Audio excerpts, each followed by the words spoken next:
Hello students, today we'll be completing chapter 1 science standard 10. आज अपन पढ़ने वाले हैं about corrosion and rancidity. Majorly आज का जो अपना टॉपिक ऑफ डिस्कशन है वो है कोरोजन और रेंसिडिटी. अब कोरोजन क्या होता है, रेंसिडिटी क्या होता है? एक्चुअली ये ऑक्सीडेशन रिएक्शन है जो डेली लाइफ में अकर होता है. अपन ने ऑलरेडी ऑक्सीडेशन रिडक्शन के बारे में पढ़ा है. ऑक्सीडाइज कौन सा सब्सटेंस होता है, रिड्यूस. एक बार फटाफट याद दिला देती हूँ. कोई भी केमिकल रिएक्शन में अगर कोई एलिमेंट से, कोई सब्सटेंस से ऑक्सीजन हम ले लेते हैं, मतलब वो ऑक्सीजन लूज करते हैं, तो वो क्या हो जाता है, रिड्यूस हो जाता है. और कोई भी एलिमेंट को ऑक्सीजन मिल जाती है तो वो क्या हो जाता है, ऑक्सीडाइज हो जाता है. समझ आया? अब अपन पढ़ने वाले जो एवरीडे लाइफ में ऑक्सीडेशन कैसे होता है. ऑक्सीडेशन मतलब ऑक्सीजन मिल जाना. डेली लाइफ में कैसी एक्टिविटी होती है जिसमें ऑक्सीडेशन इन्वॉल्व है, जिसमें ऑक्सीजन मिलता है, राइट? तो सबसे पहले अपन कोरोजन के बारे में पढ़ रहे हैं. कुछ आयन के जो आर्टिकल्स होते हैं, जब न्यू न्यू आते एकदम शाइनी होते हैं, एकदम मस्त दिखते हैं, पर थोड़े टाइम बाद है ना उस पे ब्राउनिश रेडिश कलर का पाउडर आ जाता है. थोड़े टाइम बाद है ना ब्राउनिश रेडिश कलर का पाउडर आ जाता है. और जो ब्राउनिश रेडिश कलर का पाउडर उसको बोलते हैं रस्ट, राइट? बोले जो आयन के आर्टिकल्स होते हैं वो स्टार्टिंग में बहुत अच्छे दिखते हैं, एकदम नए नए, एकदम मस्त दिखते हैं, शाइनी. लेकिन जैसे ही थोड़ा टाइम होता है तो क्या होता है, उसपे एकदम ब्राउनिश रेडिश कलर खदड़ा हो जाता है, एकदम रस्ट लग जाता है उसपे. जो ब्राउनिश रेडिश कलर का सब्सटेंस आयन के आर्टिकल्स पे आ जाता है उसको बोलते हैं रस्ट. अभी रस्ट क्यों आता है? आयन का आर्टिकल अगर ह्यूमिड एनवायरमेंट में पड़ा है, ह्यूमिड मतलब हल्की सी नमी, हल्की सी एनवायरमेंट में वाटर कंटेंट, राइट? और ऑक्सीजन, ऑक्सीजन तो एनवायरमेंट में होता है. तो जब भी आयन आर्टिकल्स को ऑक्सीजन प्लस हल्की सी ह्यूमिडिटी मिल जाती है तो ये ऑक्सीजन चढ़ जाता है आयन पे, ये ऑक्सीजन चढ़ जाता है आयन पे और वो रस्ट हो जाता है, उस पर जंग लग जाती है, वो कोरोइड हो जाता है, रस्टिंग हो जाता है, राइट? तो मतलब आयन आर्टिकल को जब ऑक्सीजन मिलता है, आयन आर्टिकल है, जब उसको ऑक्सीजन मिला, आयन को जब ऑक्सीजन मिला तो वो क्या हो गया, ऑक्सीडाइज हो गया. लेकिन वो ऑक्सीडाइज हुआ, लेकिन वो अच्छी बात नहीं, वो ऑक्सीडाइज हुआ इसके कारण उस पर क्या हो गया, रस्टिंग. वापस आयन के जो आर्टिकल्स है न्यू न्यू जब लाते हैं हम एकदम शाइनी और अच्छे लगते हैं, लेकिन थोड़े टाइम बाद जो आयन के आर्टिकल्स में ना ग्रीन रेडिश ब्राउनिश कलर की पाउडर आ जाता है. ये जो रेडिश ब्राउनिश कलर का पाउडर है उसको हम रस्ट बोलते हैं. अब ये रेडिश ब्राउनिश कलर का पाउडर आता क्यों है, रस्टिंग होता क्यों है? अब जो आयन के आर्टिकल्स है जब उसको ऑक्सीजन और ह्यूमिडिटी मिलती है, ऑक्सीजन तो एनवायरमेंट में होती है, ह्यूमिडिटी में थोड़ा नमी वाला एनवायरमेंट, राइट? तो जब भी आयन को ऑक्सीजन, जो एनवायरमेंट की ऑक्सीजन मिल गई तो वो आयन ऑक्साइड में कन्वर्ट हो जाता है. मतलब आयन ऑक्साइड में तो उस पर रेडिश ब्राउनिश कलर की लेयर हो जाती है. तो पहले आयन था, आयन को क्या मिल गया, ऑक्सीजन, तो क्या हो गया, आयन ऑक्साइड, मतलब उस पर रेडिश ब्राउनिश कलर का रस्ट चढ़ गया. तो आयन को ऑक्सीजन मिला, इसलिए आयन क्या हो गया, ऑक्सीडाइज हो गया. तो ये डेली लाइफ में ऑक्सीडेशन के कारण रस्टिंग होता है, राइट? अब बोला जब भी कोई भी मेटल, ये तो मैंने आयरन की बात की, बट और भी कोई मेटल, कॉपर हो गया, सिल्वर हो गया, कोई भी metal when it is attacked by substance around it, मतलब मॉइस्चर, ह्यूमिडिटी, एसिड, जब भी कोई मेटल, कोई भी सब्सटेंस जो उसके आजू बाजू से अटैक होता है, जब कोई भी मेटल उसके आजू बाजू एनवायरमेंट के सब्सटेंस से अटैक होता है तो ऐसा बोला जाता है कि वो सब्सटेंस, वो मेटल कोरोड हो गया. क्या बोला जाता है, कोरोड हो गया. इस प्रोसेस को बोलते हैं कोरोजन. अब मेरी बात समझो, अगर आप ये कंफ्यूज हो कि कोरोजन और रस्टिंग सेम है तो ऐसा नहीं है. मेरी बात एक बार सुनो. कोरोजन मतलब क्या होता है, जब कोई भी मेटल, एनी मेटल, कोई भी मेटल जो एनवायरमेंट में सब्सटेंस है उससे अटैक किया जाता है. एनवायरमेंट में सब्सटेंस मतलब एसिड हो गया, ह्यूमिडिटी हो गया, इन सारे सब्सटेंस से अटैक किया जाता है तो बोलते हैं कि वो मेटल कोरोड हो गया और इस प्रोसेस को बोलते हैं कोरोजन. तो इसीलिए जो आयन भी एक मेटल है, आयन जब ऑक्सीजन के साथ ऑक्सीजन उस पर रिएक्ट करता है, ह्यूमिडिटी उस पर रिएक्ट करती है तो वो रस्ट हो जाता है, उस पर आयन ऑक्साइड चढ़ जाता है. तो ये रस्टिंग है. मतलब रस्टिंग एक प्रकार का कोरोजन है. Corrosion is a broader concept. Corrosion her metal के बारे में बताया है और उसमें से आयन के लिए जो स्पेसिफिकली यूज होता है वर्ड वो होता है रस्टिंग. समझ आया? कोई भी मेटल जब सब्सटेंस अराउंड इट से अटैक हो जाता है, लाइक एसिड, मॉइस्चर, तो वो सब्सटेंस कोरोइड हो जाता है और इस प्रोसेस को बोलते हैं कोरोजन.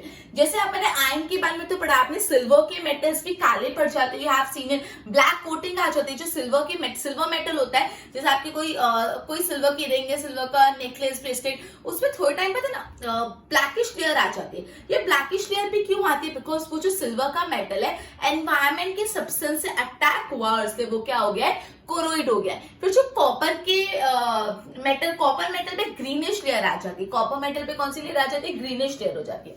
अब ये कोरोजन के कारण जो कार की बॉडीज होती है, आयरन की ब्रिजेस होती है, शिप्स होती है, इन सबको बहुत ज्यादा प्रॉब्लम होती है, स्पेशली वैसे ऑब्जेक्ट जो आयरन से बने हुए होते हैं। स्पेशली जो ऑब्जेक्ट आयरन से बने हुए होते हैं वो बहुत सबसे ज्यादा हाई चांसेस होते हैं उनके कोरोइड होने के। क्लियर? तो अपना कोरोजन कंप्लीट हुआ। एक और बार यहाँ पे ध्यान देना, कोरोजन, राइट? अपन ये पढ़ रहे effect of the oxidation in the everyday life. सबसे पहला कोरोजन, मैं ऐसा बोल रही हूँ, जब iron articles when you buy it they are very shiny, very like it appears new, एकदम फ्रेश लगते हैं, लेकिन आफ्टर सम टाइम उस पे एक रेडिश ब्राउनिश कलर का पाउडरी सब्सटेंस आ जाता है। ये रेडिश ब्राउनिश कलर का जो पाउडरी सब्सटेंस है वो है रस्ट, और इसको रस्टिंग बोलते हैं। बट रस्टिंग होता क्यों है? जो आयरन होता है वो आजू बाजू के ऑक्सीजन के साथ प्लस ह्यूमिडिटी के साथ, मतलब जो एनवायरमेंट में नमी है उन दोनों के साथ रिएक्ट करता है और रस्ट चढ़ाता है। मतलब जब आयरन को ऑक्सीजन मिला तो आयरन क्या हो गया? ऑक्सीडाइज हो गया, और आयरन ऑक्सीडाइज हुआ इसलिए उसमें रस्टिंग हो गई। फिर अपन ने पता कि कोई भी मेटल को जब उसके सराउंडिंग में जो सब्सटेंस है वो अटैक करते हैं, बी मॉइस्चर, बी एसिड, तो वो सब्सटेंस कोरोइड हो जाता है। इस प्रोसेस को कोरोजन बोलते हैं। Corrosion is a broader concept. Corrosion her metal के लिए इन जनरल वो है कि कोई भी मेटल को अगर दूसरे सब्सटेंस अटैक करते हैं तो वो कोरोड हो जाता है, इसको कोरोजन। और स्पेसिफिकली आयरन मेटल के लिए बात की तो आयरन मेटल को जब ऑक्सीजन और ह्यूमिडिटी अटैक करते तो वो रस्टिंग हो जाता है। मतलब कोरोजन सारे मेटल के लिए बोला और रस्टिंग स्पेसिफिकली आयरन के लिए। उसके बाद बोला जैसे सिल्वर पे भी ब्लैक कोटिंग चढ़ती है, ग्रीन कोटिंग चढ़ती है कॉपर पे, राइट? ओके, कोरोजन से बहुत सारा डैमेज होता है। अब अपन रेंसिडिटी के बारे में पढ़ रहे हैं। रेंसिडिटी क्या होता है? कोरोजन अपना कंप्लीट रेंसिडिटी। अब कभी कभी आपके साथ ऐसा हुआ है, कोई तेल वाली चीज, कोई ऑयल वाली या फैट्स वाली चीज थोड़े टाइम बाद रख दो और खाओ तो उसमें स्मेल आ जाती है, उसका टेस्ट भी बिगड़ जाता है। अपन यूजुअली ऑयली जो चीजें होती है उसको जल्दी खाना प्रेफर करते हैं कि ऑयली तो उसको जल्दी खा लो वरना खराब हो जाएगी। एक अलग से स्मेल आती है, उसका टेस्ट भी बिगड़ जाता है। ऐसा क्यों होता है? अब ये जो ऑयली सब्सटेंस होता है ना, ये ऑयली सब्सटेंस को अगर हम रहने देते हैं तो ये जो ऑयल है और फैट्स है वो ऑक्सीजन के साथ रिएक्ट कर देता है सराउंडिंग। कोई भी सब्सटेंस जिसमें ऑयल या फैट्स है अगर हम उसको ऐसे ही थोड़े टाइम तक छोड़ देते हैं तो वो जो ऑयल और वो जो फैट्स है वो आजू बाजू के ऑक्सीजन के साथ रिएक्ट करता है। अब ऑयल और फैट्स को ऑक्सीजन मिल गए तो क्या हो गए? वो ऑक्सीडाइज हो गए, राइट? तो वो ऑक्सीडाइज हो जाता है और जैसे ही वो आजू बाजू के ऑक्सीजन के साथ रिएक्ट करके ऑक्सीडाइज हो जाता है तो वो रैंसिड हो जाता है। कैसे हो जाता है? रैंसिड, और उसका टेस्ट और स्मेल दोनों बदल जाता है। वापस जो ऑयली सब्सटेंस होते हैं जिसमें फैट्स और ऑयल होता है उसको बोलते हैं इमीडिएटली खा लो तो बेटर है, ज्यादा टाइम तक रखो मत। क्यों? बिकॉज जो ऑयल और फैट्स है वो आजू बाजू की जो ऑक्सीजन है उसके साथ रिएक्ट करते हैं, मतलब वो ऑक्सीडाइज हो जाते हैं और ऑक्सीडाइज होने के कारण वो रैंसिड हो जाते हैं और रैंसिड होने के कारण उनका टेस्ट और स्मेल बदल जाता है। अब यूजुअली एक ऐसा सब्सटेंस ऐड किया जाता है जिससे ऑयल और फैट्स ऑक्सीडाइज नहीं, और ये सब्सटेंस को एंटीऑक्सीडेंट्स बोलते हैं। क्या बोलते हैं? एंटीऑक्सीडेंट्स। यूजुअली जो ऑयल और फैट्स वाली चीजें होती है उसमें कुछ ऐसे सब्सटेंस ऐड किए जाते हैं जिससे जो ऑयल और फैट ऑक्सीडाइज नहीं हो, मतलब वो आजू बाजू की एयर के साथ ऑक्सीजन के साथ नहीं रिएक्ट करे। और ऐसे सब्सटेंस जो फूड आइटम्स में डाले जाते हैं जिससे फैट्स और ऑयल ऑक्सीडाइज नहीं, उसको बोलते हैं एंटीऑक्सीडेंट्स, राइट? एक तरीका है keeping food in airtight container help to slow down the oxidation. आप जो ऑयल और फैट्स वाले फूड आइटम उसको ना एयरटाइट कंटेनर में रखो, मतलब ऐसा कंटेनर जिसमें हवा बिल्कुल नहीं घुसे। हवा बिल्कुल नहीं घुसेगी तो ऑक्सीजन उनको नहीं मिलेगा, तो जब ऑयल और फैट्स को ऑक्सीजन मिलेगा नहीं तो वो ऑक्सीडाइज नहीं होंगे। तो एक तरीका है ऑक्सीडेशन को प्रिवेंट करने का ये है कि एयरटाइट कंटेनर जिसमें हवा नहीं घुस पाए वैसे कंटेनर में रखो। ओके, वापस रैंसिडिटी के बारे में अपन पढ़ा। आपने काफी बार ऐसा देखा होगा, ऐसे फूड आइटम जिसमें ऑयल होता है या जिसमें फैट्स होता है वो है ना, अगर आप उसको ऐसे ही छोड़ दोगे तो उनका टेस्ट और स्मेल बदल जाता है। क्यों बदल जाता है? बिकॉज ये जो ऑयल और फैट्स को जब आप ऐसे ही छोड़ देते हो तो ऑयल और फैट्स आजू बाजू के साथ ऑक्सीजन के साथ रिएक्ट करता है। ऑयल और फैट को ऑक्सीजन मिलता है जिस सब्सटेंस को वो कैसे हो जाते हैं? ऑक्सीडाइज हो जाते हैं। तो ऑयल और फैट्स ऑक्सीडाइज होकर वो रैंसिड हो जाते हैं। रैंसिड हो जाते हैं इसलिए उनका स्मेल और टेस्ट चेंज हो जाता है। अब यूजुअली ऐसे सब्सटेंस ऐड किए जाते हैं जो फूड आर्टिकल्स कंटेनिंग ऑयल और फैट्स को ऑक्सीडाइज होने से बचा दे, और ऐसे सब्सटेंस को बोलते हैं एंटीऑक्सीडेंट्स, राइट? अब यूजुअली एक तरीका ऑक्सीडेशन ऑफ फैट्स और ऑयल प्रिवेंट करने का कि ऐसे फूड आइटम जिसमें ऑयल और फैट्स है उसको आप एयर टाइट कंटेनर में रखो। एयर टाइट कंटेनर में रखने से ये होगा कि जो सराउंडिंग में एयर है वो उसमें नहीं जाएगी, दैट इज ऑक्सीजन उनको नहीं मिलेगी and they won't get oxidised, right? आगे भी अपन पढ़ते पर पहले बोर्ड पे ध्यान दो। Effects of oxidation reaction in everyday life. Corrosion. Iron particles are shiny when new but get coated with a reddish brown powder when left for some time. ये process को हम कॉमनली बोलते हैं rusting of iron. When a metal is attacked by substance around it, जब metal आजू बाजू के substance से अटैक होता है, like moisture, acid, it is said to corrode. माना चाहते हैं कि वो कोरोड अगर इस प्रोसेस को बोलते हैं corrosion. Black coating of the silver article, green coating of the copper article, ठीक है, ये सब कोरोजन के एग्जांपल्स है. मैंने आपको बताया कोरोजन एक ब्रॉड कंसेप्ट है, वो सारे मेटल के लिए यूज किया, स्पेसिफिकली आयरन के लिए जो यूज किया उसको रस्टिंग बोलते हैं. Corrosion causes damage to car bodies, building, iron, ship and other objects, especially जो iron से बने हुए होते हैं. अब rancidity, have you ever tasted or smelled fat oil containing food item left for the some time? When fats and oil are oxidized, they become rancid. जब fats और oil oxidize हो जाते हैं, oxidize कब होगी? जब उनको ऑक्सीजन मिलेगा तो वो कैसे हो जाते हैं? rancid हो जाते हैं. Their smell and taste changes. Usually substance that prevent oxidation are added to food. ऐसे substance add किए जाते हैं जो oxidation को prevent करे, और ऐसे substance को बोलते हैं antioxidant. Keeping food in an airtight container help to slow down the oxidation. अगर आप food को airtight container में रखोगे तो it will help you to prevent the oxidation. Okay, slow down the oxidation. I hope इतना clear हो. एक बार इसकी notes बनाओ, then we'll be discussing further.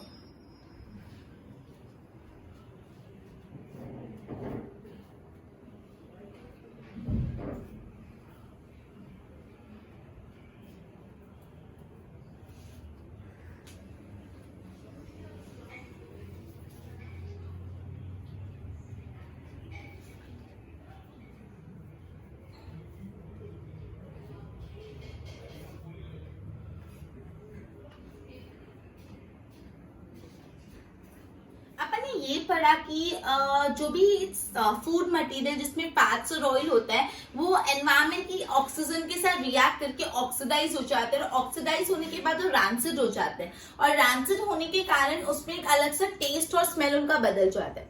तो यूजुअली जो चिप्स मैन्युफैक्चरिंग कंपनी जो चिप्स बनाते हैं, चिप्स के पैकेट में नाइट्रोजन गैस डालते हैं. चिप्स के पैकेट में नाइट्रोजन गैस डालते हैं. क्यों नाइट्रोजन गैस डालते हैं? बिकॉज जो नाइट्रोजन गैस है ना वो अनरिएक्टिव है कंपेयर टू ऑक्सीजन, राइट. तो अगर चिप्स के जो पैकेट है वो पैक्ड होते हैं, उसके अंदर नाइट्रोजन गैस होगी, तो चिप्स में तो ऑयल होता है ना, तो वो जो ऑयल है वो नाइट्रोजन के साथ रिएक्ट करेगा, और नाइट्रोजन के साथ ऑयल अगर रिएक्ट करेगा तो उसका कोई रिएक्शन होगा नहीं, बिकॉज वो कैसी गैस है? अनरिएक्टिव गैस है. जो चिप्स है वो ऑक्सीडाइज नहीं होंगे, वो रैंसिड नहीं होंगे. काफी बार हमने ऑब्जर्व किया कि अब चिप्स खाते आपको लगता है स्मेल आ रही है अजीब सी, ऐसा लगता है बहुत दिनों की रखी हुई है, बहुत स्मेल आ रही है. अपन को काफी बार चिप्स खाते हुए ऐसे लगता है. एक्चुअली उसमें क्या केस होता है, उसमें प्रॉपर अगर नाइट्रोजन गैस नहीं फिल की होती पैकेट्स में, या तो हल्का सा पैकेट ओपन रह जाता है, या एक्सवाइजेड रीजन से वो चिप्स में ऑक्सीजन मिल जाता है. मतलब चिप्स में ऑक्सीजन मिला, मतलब जो फैट्स और ऑयल है उसमें ऑक्सीजन मिला, तो वो मटेरियल हो जाएगा ऑक्सीडाइज. ऑक्सीडाइज मतलब रैंसिड हो जाएगा, उसमें स्मेल उसका बदल जाता है, टेस्ट भी अच्छा नहीं आता है. इसलिए जो चिप्स मैन्युफैक्चरिंग कंपनी है पैकेट्स ऑफ चिप्स में यूजुअली नाइट्रोजन गैस फ्लश करते हैं. इसका रीजन ये है because nitrogen gas is unreactive as compare to as compare to oxygen. जो नाइट्रोजन गैस होती है रिएक्टिव नहीं है कंपेयर टू ऑक्सीजन. तो जब चिप्स मतलब जो ऑयल है चिप्स के अंदर वो नाइट्रोजन गैस के साथ रिएक्ट करता है तो वो रैंसिड नहीं होते, उनका टेस्ट और स्मेल चेंज नहीं होता. क्लियर? अब है ना अपन ऐसी चीज अपना ना ये चैप्टर कंप्लीट हो गया, राइट. अब मैं थोड़ी बहुत एक्स्ट्रा पॉइंट्स कर रहे हैं फटाफट. अब है ना मैंने आपको बताया ऑक्सीडेशन रिडक्शन. मैंने बताया जो सब्सटेंस को ऑक्सीजन मिलता है वो सब्सटेंस ऑक्सीडाइज होता है, और जो सब्सटेंस से ऑक्सीजन ले लेते हैं वो सब्सटेंस रिड्यूस हो जाता है. ये आपको क्लियर है? वापस कान खोल के सुनो. जो सब्सटेंस को ऑक्सीजन मिलता है वो ऑक्सीडाइज हो जाता है, और जो सब्सटेंस से ऑक्सीजन ले लेते हैं वो रिड्यूस हो जाता है. तो ये कंसेप्ट एकदम माइंड में अलर्टली ध्यान रखना, और अपन कुछ पॉइंट्स देखते हैं. बोर्ड पे ध्यान दो. इसमें ना आपको आइडेंटिफाई करना है ये दो समय की रिड्यूसिंग एजेंट, सॉरी कौन सा सब्सटेंस ऑक्सीडाइज हुआ और कौन सा सब्सटेंस रिड्यूस. चलो पूरा ध्यान बोर्ड पे देखो. 4Na plus O2 gives 2Na2O. अब देखो यहाँ पे पहले रिएक्टेंट में Na था, Na के पास ऑक्सीजन थी नहीं, Na अकेला था. अब ये Na जब प्रोडक्ट साइड गया तो क्या हो गया? Na2O. तब ये प्रोडक्ट साइड जब ये गया तो Na के पास ऑक्सीजन आ गई. पहले ये Na अकेला था और उसके पास प्रोडक्ट साइड जाने के बाद ऑक्सीजन आ गई, तो Na को ऑक्सीजन मिली तो Na गेन्स ऑक्सीजन, अगर Na को ऑक्सीजन मिली, Na को ऑक्सीजन मिलता है, जिस भी सब्सटेंस को ऑक्सीजन मिलता है वो कैसे हो जाते हैं, ऑक्सीडाइज हो जाते हैं। तो यहाँ पे Na क्या हो गया, ऑक्सीडाइज हो गया, राइट। अब दूसरा कौन सा है, यहाँ पे O2, यहाँ पे O2 था, यहाँ पे O अकेला हो गया तो O2 रिड्यूस हुआ, राइट। तो बेसिकली यहाँ पे आपको बताना है कौन सा सब्सटेंस ऑक्सीडाइज हुआ, कौन सा रिड्यूस। दूसरा देखो, CuO plus H2 give Cu plus H2। CuO, ये Cu के साथ क्या है, रिएक्टेंट में O, मतलब Cu के साथ ऑक्सीजन है। अब यहाँ पे गया तो देखो क्या हुआ, Cu अकेला हो गया, मतलब Cu से ऑक्सीजन ले ली गई। तो जिस भी सब्सटेंस ऑक्सीजन, जो भी सब्सटेंस ऑक्सीजन को लूज करता है वो कैसा हो जाता है, रिड्यूस हो जाता है। तो यहाँ पे CuO, मतलब Cu के साथ O था, ऑक्सीजन थी, और प्रोडक्ट साइड था वो Cu हो गया, ऑक्सीजन चले गई। तो Cu क्या हो गया, लूजेस ऑक्सीजन, Cu ने ऑक्सीजन लूज की। जो भी सब्सटेंस ऑक्सीजन लूज करता है वो क्या हो जाता है, रिड्यूस। यहाँ पे Cu हो गया रिड्यूस्ड, राइट, ओके। उसके बाद आगे देखते हैं, उसके बाद है CuO plus Zn give ZnO plus Cu। अब यहाँ पे Cu था, इसके पास ऑक्सीजन थी, राइट, Cu था, इसके बाद ऑक्सीजन थी, ये Cu था, Cu के पास ऑक्सीजन थी। अब यहाँ पे तो Cu के पास ऑक्सीजन थी, राइट, Cu के पास ऑक्सीजन थी, रिएक्टेंट साइड, प्रोडक्ट साइड देखो Cu अकेला हो गया, प्रोडक्ट साइड Cu अकेला हो गया, मतलब उसके जो ऑक्सीजन है वो चले गई। तो यहाँ पे जो Cu ने क्या किया, ऑक्सीजन को लूज किया, इट लूजेस ऑक्सीजन, और ऑक्सीजन को लूज करता है वो सब्सटेंस कैसा हो जाता है, रिड्यूस। अब Zn जो था, Zn के पास ऑक्सीजन नहीं थी, लेकिन देखो Zn ऑक्सीजन के बिना था, लेकिन यहाँ पे ZnO हो गया, Zn के पास ऑक्सीजन हो गई। जिस सब्सटेंस को ऑक्सीजन मिलता है वो कैसा हो जाता है, ऑक्सीडाइज। तो Zn गेन्स ऑक्सीजन, Zn को ऑक्सीजन मिली इसलिए वो कैसा हो गया, ऑक्सीडाइज हो गया। क्लियर। अपन ने 3 क्वेश्चंस पढ़े जिसमें अपन ने आइडेंटिफाई किया कि कौन सा सब्सटेंस ऑक्सीडाइज हो रहा है, कौन सा सब्सटेंस रिड्यूस हो रहा है, राइट। अपन ने 3 ऐसे सम्स पढ़े जिसमें अपन ने आइडेंटिफाई किया कि कौन सा सब्सटेंस ऑक्सीडाइज हो रहा है, कौन सा सब्सटेंस रिड्यूस हो रहा है। अब अपन ऑक्सीडाइजिंग एजेंट और रिड्यूसिंग एजेंट फाइंड करेंगे। ध्यान रखना ये दोनों उल्टे हैं, मतलब आई मीन दो डिफरेंट है। एक टाइप का सम आपको पूछेंगे, आइडेंटिफाई करो ऑक्सीडाइज कौन सा सब्सटेंस हुआ, reduce, identify the substance that is oxidise and that is reduce. और दूसरा प्रकार का सम पूछेंगे कि identify the reducing agent, identify the oxidising agent. दोनों सब अलग अलग है। एक में पूछेंगे आप सब्सटेंस आइडेंटिफाई करो कि कौन सा सब्सटेंस ऑक्सीडाइज हुआ या रिड्यूस हुआ है, और दूसरे टाइम में पूछेंगे आप ऑक्सीडाइजिंग या रिड्यूसिंग एजेंट आइडेंटिफाई करो। तो ऑक्सीडाइजिंग या रिड्यूसिंग एजेंट कैसे आइडेंटिफाई करना, एग्जाम्पल आपको बोला आप ऑक्सीडाइजिंग एजेंट फाइंड करो। तो सबसे पहले आप ये देखो, पूछा क्या है, ऑक्सीडाइजिंग एजेंट फाइंड करो। तो सबसे पहले आप ये देखो कौन सा सब्सटेंस रिड्यूस हो रहा है। जो भी सब्सटेंस रिड्यूस होना है उसका जो पूरा का पूरा एलिमेंट है, पूरा का पूरा फॉर्मूला है, वो ऑक्सीडाइजिंग एजेंट होगा। कैसे, एक बार सम में देखते तो ज्यादा क्लैरिटी आएगी। मैंने आपको ये बताया कि ऑक्सीडाइजिंग एजेंट फाइंड और रिड्यूसिंग एजेंट कैसे फाइंड करते हैं। Agent find oxidising and reducing agent. देखो MnO2 plus 4HCl give MnCl2। यहाँ पे आपको आइडेंटिफाई करना है ऑक्सीडाइजिंग एजेंट। क्या आइडेंटिफाई करना है, oxidising agent. Oxidising agent identify करना है तो सबसे पहले ये सोचो कौन सा सब्सटेंस रिड्यूस हो रहा है। वापस मैं बोल रही हूँ, ऑक्सीडाइजिंग एजेंट फाइंड करना है तो सबसे पहले ये सोचो कौन सा सब्सटेंस रिड्यूस हो रहा है, मतलब कौन से सब्सटेंस से ऑक्सीजन छीन ली गई है। MnO2 देखो, इसके पास O2 था और यहाँ पे Mn के पास क्या था, Mn के पास O2 था, मतलब Mn के पास ऑक्सीजन था, reactant side product side MnCl2 हो गया, मतलब रिएक्टेंट प्रोडक्ट साइड Mn से ऑक्सीजन चले गया। MnO2, Mn के पास ऑक्सीजन था, Mn was having ऑक्सीजन, और जब वो प्रोडक्ट साइड गया तो ऑक्सीजन उससे लेगी, मतलब जो Mn है वो रिड्यूस हो रहा है। अब Mn रिड्यूस हो रहे हैं तो आपको सिर्फ Mn नहीं लिखने का, पूरा का पूरा फॉर्मूला लिख देने का कि MnO2 ऑक्सीडाइजिंग एजेंट है। MnO2 is oxidising agent. वापस जब आपको पूछा ऑक्सीडाइजिंग एजेंट है रिड्यूसिंग एजेंट फाइंड करो, जैसे ये सब है, अपन को ये सब में पूछा कि आप ऑक्सीडाइजिंग एजेंट फाइंड करो, तो जैसे आपको पूछा ऑक्सीडाइजिंग एजेंट फाइंड करो तो सबसे पहला क्लिक ये होना चाहिए कि कौन सा सब्सटेंस रिड्यूस हो रहा है। तो सब में मैंने देखा यहाँ पे MnO2 और सिर्फ Mn हो गया, मतलब Mn से ऑक्सीजन ले ली, तो Mn से ऑक्सीजन ले ली तो Mn रिड्यूस हुआ। जो भी सब्सटेंस रिड्यूस है उसको पूरा का पूरा जो सम है, पूरा का पूरा जो फॉर्मूला है वो ऑक्सीडाइजिंग एजेंट होगा। तो MnO2 is a oxidising agent. Next हम देखो, नेक्स्ट हमें आपको रिड्यूसिंग एजेंट फाइंड करना है। रिड्यूसिंग एजेंट फाइंड करना है तो क्या सोचोगे, कौन सा सब्सटेंस ऑक्सीडाइज हो रहा है। अगर ऑक्सीडाइजिंग एजेंट फाइंड करना है तो सोचो कौन सा सब्सटेंस रिड्यूस हो रहा है, और रिड्यूसिंग एजेंट फाइंड करना है तो सोचो कौन सा सब्सटेंस ऑक्सीडाइज हो रहा है। तो यहाँ पे रिड्यूसिंग एजेंट फाइंड करना है तो अपन को देखना है कौन सा सब्सटेंस ऑक्सीडाइज हो रहा है। Fe2O3 plus 3CO gives 2Fe plus 3CO2। यहाँ पे FeO3 था, मतलब Fe के पास ऑक्सीजन था, यहाँ पे जाके ऑक्सीजन चले गया, तो ये तो रिड्यूस हो रहा है। लेकिन अपन को कौन सा सब्सटेंस रिड्यूस हो रहा है उससे लेना देना नहीं, अपन को ये देना है कौन सा सब्सटेंस ऑक्सीडाइज हो रहा है।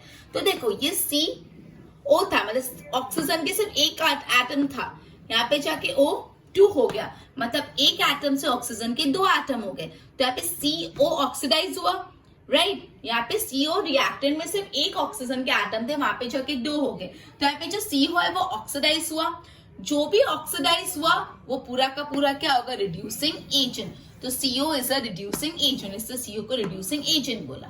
वापस एक बार समझो, एक बार ये तीनों सम्स को देखो, वापस गो थ्रू करवाओ, ध्यान दो। ये वाले सब में आपको ऑक्सीडाइजिंग और रिड्यूसिंग कौन सा आइडेंटिफाई द सब्सटेंस जो ऑक्सीडाइज हो रहा है और रिड्यूस हो रहा है। तो अपन ने देखा CuO plus Zn gives ZnO plus CO।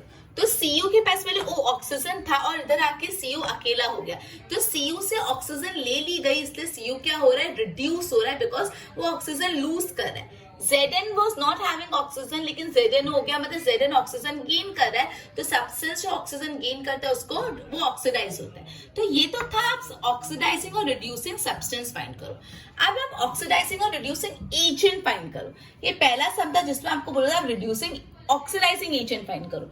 जो भी एजेंट फाइंड करने को बोला है उसका उल्टा सोचो। ऑक्सीडाइजिंग एजेंट मतलब आपको ये सोचना है कौन सा सब्सटेंस रिड्यूस हो रहा है। तो अपन ने देखा MnO2 था, मतलब जिसके पास ऑक्सीजन था, यहाँ पे जाके ऑक्सीजन चले गया, तो यहाँ पे रिड्यूस क्या हो रहा है, MnO2।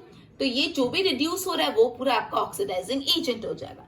सिमिलरली यहाँ पे रिड्यूसिंग एजेंट फाइंड करना था, तो आप सोचो कि कौन सा सब्सटेंस ऑक्सीडाइज हो रहा है।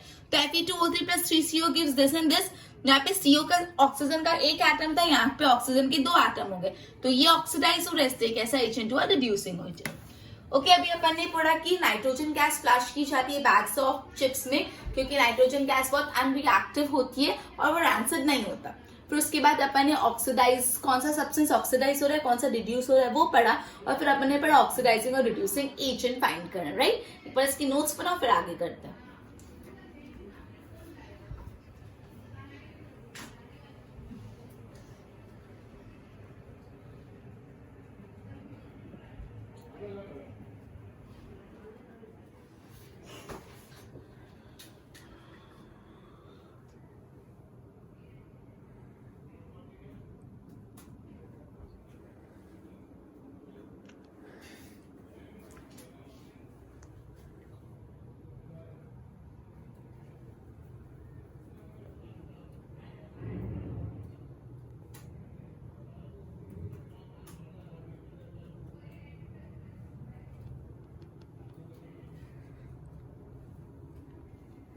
ओके, तो आगे अपन एक दो गिव रीजंस करते हैं। पहला गिव रीजन ये है कि जब आप कॉपर सल्फेट के सॉल्यूशन में, कॉपर सल्फेट का सॉल्यूशन पता है अपन ने वो एक्टिविटी की थी, उसमें अपन ने क्या लिया था, एक बार पहले याद दिलाती हूँ। अपन ने ना 2 कॉपर सल्फेट के सॉल्यूशन लेते और 3 आयरन नेल्स लिए थे, उसमें से 2 आयरन नेल एक कॉपर सल्फेट के सॉल्यूशन में डाल दिए थे। थोड़े टाइम बाद देखा वो जो 2 आयरन नेल है जो अपन ने कॉपर सल्फेट के सॉल्यूशन में डाले, वो आयरन नेल जो ग्रे कलर के थे वो ब्राउन कलर के हो गए, और जो कॉपर सल्फेट ब्लू कलर का सॉल्यूशन था वो हल्का सा फेड होता गया, मतलब ग्रीनिश टोन में चले गया। तो क्वेश्चन पूछा व्हाई कॉपर सल्फेट का जो सोल्यूशन था, मतलब जो ब्लू कलर का सोल्यूशन था, उसका कलर चेंज क्यों हो गया।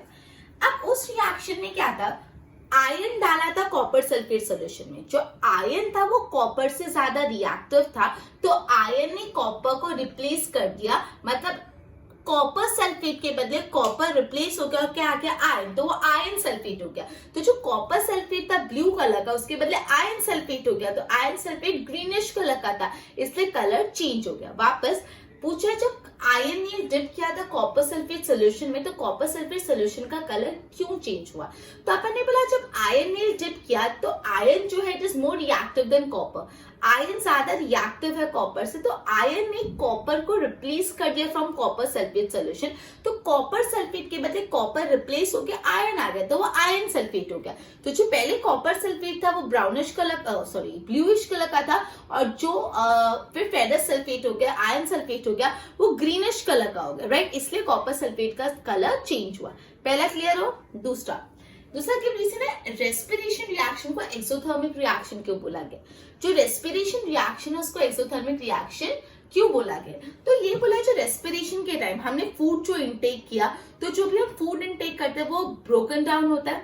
अब इसमें जो ग्लूकोज होता है वो in the presence of oxygen की मौजूदगी में कार्बन डाइऑक्साइड, वाटर और हीट एनर्जी में कन्वर्ट होता है। जो भी आप फूड लेते हो इन बॉडी में वो सिंपल सब्सटेंस में ब्रोक डाउन होता है। तो मतलब जैसे ग्लूकोज जो है, फूड आपने लिया तो अपने ग्लूकोज सिंपल सब्सटेंस में ब्रोक डाउन होगा। ग्लूकोज किस में ब्रोक डाउन होगा, एक तो कार्बन डाइऑक्साइड में, दूसरा वाटर, और तीसरा हीट एनर्जी। मतलब जब ग्लूकोज को ब्रोक डाउन कर रहे in the presence of oxygen, जब ग्लूकोज टूट रहा है in the presence of oxygen, तो कार्बन डाइऑक्साइड, वाटर और हीट एनर्जी में टूटता है। तो हीट एनर्जी, जब जिस भी केमिकल रिएक्शन में एनर्जी रिलीज होती है उसको हम एक्सोथर्मिक बोलते हैं। जिस भी केमिकल रिएक्शन में एनर्जी एब्सॉर्ब होती है उसको हम एंडोथर्मिक बोलते हैं, और जिस भी केमिकल रिएक्शन में एनर्जी रिलीज होती है उसको एक्सोथर्मिक रिएक्शन बोलते हैं। तो इस केमिकल रिएक्शन में क्या हुआ, रेस्पिरेशन में जो भी फूड है वो ग्लूकोज में कन्वर्ट होगा। अब ग्लूकोज ब्रोकन डाउन हो रहा है in carbon dioxide, water and heat energy. तो रेस्पिरेशन में जब फूड ब्रोक डाउन होता है तो बहुत ज्यादा हीट रिलीज होती है,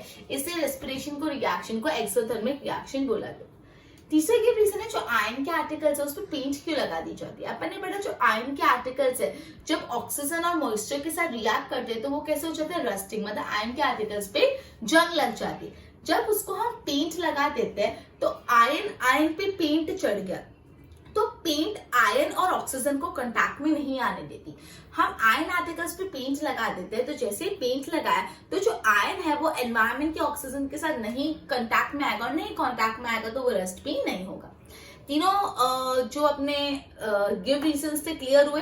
पहला गिव रीजन अपन ने पढ़ा था जब कॉपर सल्फेट सोल्यूशन में आयरन नहीं डाला तो क्यों कॉपर सल्फेट सोल्यूशन का कलर बदल गया। दूसरा था क्यों रेस्पिरेशन रिएक्शन को एक्सोथर्मिक रिएक्शन बोला जाता है, और तीसरा था क्यों आयरन आर्टिकल्स पे पेंट लगाया जाता है, right. I have explain you each of them. एक बार बोर्ड पे ध्यान दो। पहला, why colour of copper sulphate solution changes when iron nail is dipped in it. Iron being more reactive than copper, iron is more reactive than copper, so it displaces copper from copper sulfate solution. वो copper की जगह ले रहा है from copper sulfate solution. This blue color of copper sulfate fade हो जाता है to green color. Blue color से green color solution हो जाता है। देखो, Fe मतलब iron, CuSO4 मतलब copper sulfate। ये copper की जगह किसने ले ली, Fe ने ले ली, तो यहाँ पे हो गया FeSO4, और क्या रिलीज हुआ, और कॉपर अलग हो गया। तो देखो पहले जो CuSO4 है वो ब्लू कलर का था, आयरन के साथ रिएक्ट करके FeSO4 ग्रीन कलर का हो गया, तो ये blue to green colour change हो गया। दूसरा पार्ट रेस्पिरेशन रिएक्शन से exothermic reaction. Food taken in broken into glucose. जो भी हम फ्रूट टेकन होता है वो सिंपल सब्सटेंस में ब्रोक डाउन होता है। अब जो ग्लूकोज ऑक्सीडाइज होता है और कार्बन डाइऑक्साइड, वाटर और हीट एनर्जी रिलीज होती है। ग्लूकोज ऑक्सीडाइज होता है और कार्बन डाइऑक्साइड, वाटर और हीट एनर्जी रिलीज होती है। यहाँ पे हीट एनर्जी रिलीज होती है इसलिए हाईली एक्सोथर्मिक है। देखो C6H12O6 ये क्या, ग्लूकोज। ये जो C6H12O6 होता है ग्लूकोज होता है, प्लस ऑक्सीजन के साथ रिएक्ट करेगा, अपनी बॉडी में जो ऑक्सीजन है उसके साथ रिएक्ट करेगा। ये जो अपने फूड लिया, मतलब जो ग्लूकोज लिया, ग्लूकोज अपने बॉडी के ऑक्सीजन के साथ रिएक्ट करता है, और CO2 कार्बन डाइऑक्साइड रिलीज करता है, H2O वाटर रिलीज करता है, और हीट एनर्जी रिलीज करता है, इसलिए हाईली एक्सोथर्मिक है। नेक्स्ट है why we apply paint on iron article. क्यों आयरन आर्टिकल पे पेंट लगाते हैं, प्रिवेंट फ्रॉम रस्टिंग। क्यों आयरन आर्टिकल पे पेंट लगाते हैं, to prevent it from rusting, but does not, ये जो paint does not allow the oxygen to come in contact with the oxygen and water to come in contact with the iron, to come in contact with iron, right? मतलब ये जो paint लगाने से क्या होगा, जो भी एनवायरमेंट में ऑक्सीजन और H2O वो आयरन के कंटैक्ट में नहीं आएंगे। ओके, तो अपना पूरा जो फर्स्ट चैप्टर है वो कंप्लीट हो गया। आज अपन ने जो किया उसको सम अप करा देती हूँ। अपन ने आज सबसे पहले कोरोजन और डेंसिटी के बारे में पढ़ा। अपन ने पढ़ा कोरोजन में क्या होता है, जो भी आयरन ऑब्जेक्ट होते हैं, जब आयरन ऑब्जेक्ट न्यू परचेज करते थे वेरी मच शाइनी, लेकिन थोड़े टाइम के बाद उसका कलर फेड हो जाता है, उस पर रेडिश ब्राउनिश लेयर चढ़ जाती है। ये जो प्रोसेस है, जब रेडिश ब्राउनिश लेयर चढ़ जाती है, इसको बोलते हैं रस्टिंग। अब कोरोजन क्या होता है? कोरोजन सारे मेटल्स पे एप्लीकेबल होता है। जितने भी मेटल्स होते हैं, जब उसको आजू बाजू सराउंडिंग के सब्सटेंस अटैक करते हैं, जैसे मॉइस्चर हो गया, एसिड हो गया, तो वो सब्सटेंस कोरोड हो जाता है और ये प्रोसेस को कोरोजन बोलते हैं। जैसे अब कोरोजन हर मेटल के लिए अप्लाई होता है और आयरन जब कोरोड होते हैं तो उसको बोलते हैं रस्टिंग। जब आयरन को ऑक्सीजन और मॉइस्चर रिएक्ट करते हैं उसको बोलते हैं रस्टिंग। कोरोजन सब मेटल्स के लिए अप्लाई होता है, रस्टिंग सिर्फ आयरन के लिए बोला जाता है। अब जो सिल्वर आर्टिकल्स कभी कभी ब्लैक हो जाते हैं, वो भी कोरोजन के कारण ही होते हैं। फिर आपने रैंसिडिटी पढ़ा। रैंसिडिटी में ये था कि जो भी फूड आर्टिकल्स जिसमें ऑयल और फैट्स होता है, वो जब ऑक्सीडाइज होता है मतलब जब वो ऑक्सीजन के साथ रिएक्ट करते हैं तो वो रैंसिड हो जाता है, उसका टेस्ट और स्मेल बदल जाता है। इसलिए ऐसे सब्सटेंस ऐड किए जाते हैं जो इनको ऑक्सीडाइज होने के लिए बचा है, जिसको एंटीऑक्सीडेंट्स बोला जाता है।